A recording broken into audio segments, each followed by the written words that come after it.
एक वस्तु जिसमें कंपन है, अर्थात वो एक मध्य की स्थिति के आसपास घूम रही है, चाहे पेंडुलम हो या चाहे तार हो, तो जितने समय में वो एक चक्र पूरा करेंगे उसका कहेंगे आवर्तकाल। मतलब मेन पोजीशन से अधिकतम दूरी, फिर वापस आकर बीच की पोजीशन में, फिर यहाँ पे अधिक दूरी, फिर वापस। जितने समय में एक चक्र पूरा होगा वो समय होगा इसका आवर्तकाल, इंग्लिश में टाइम पीरियड कहते हैं। और एक सेकंड में कितने चक्र पूरे होंगे वो उसकी होगी आवृत्ति। तो मान लीजिए एक पेंडुलम या एक तार एक सेकंड में 20 चक्र पूरी करती है तो उसे कहेंगे 20 हर्ट्ज, ये उसकी आवृत्ति है। अगर 20,000 चक्र पूरे करते हैं वो ऑब्जेक्ट उसके कंपन के द्वारा, तो उसकी फ्रीक्वेंसी हो जाएगी 20 किलो हर्ट्ज या 20,000 हर्ट्ज। हर्ट्ज इसका यूनिट है। तो इसी पे निर्भर करता है इसका तारतम्य, पिच।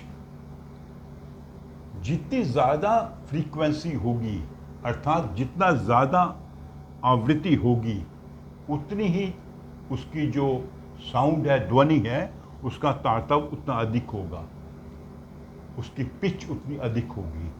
जैसा कि बच्चों की आवाज़ होती है या औरतों की आवाज़ होती है।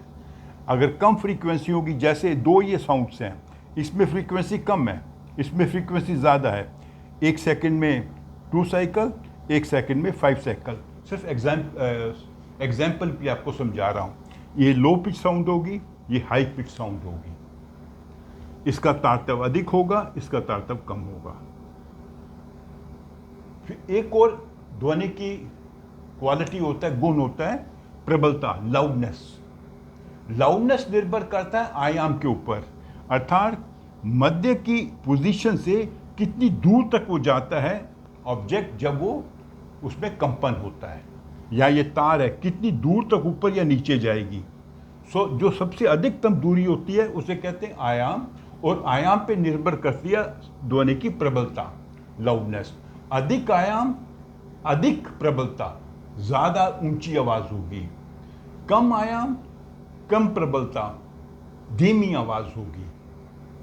तो ऊंची आवाज़ मतलब उसका एम्पलीट्यूड अधिक है, उसका आयाम अधिक है। धीमी आवाज़, उसका आयाम कम है। तो आयाम पे निर्भर करता है ध्वनि की प्रबलता, और आवृत्ति पे निर्भर करता है उसका तारतम्य।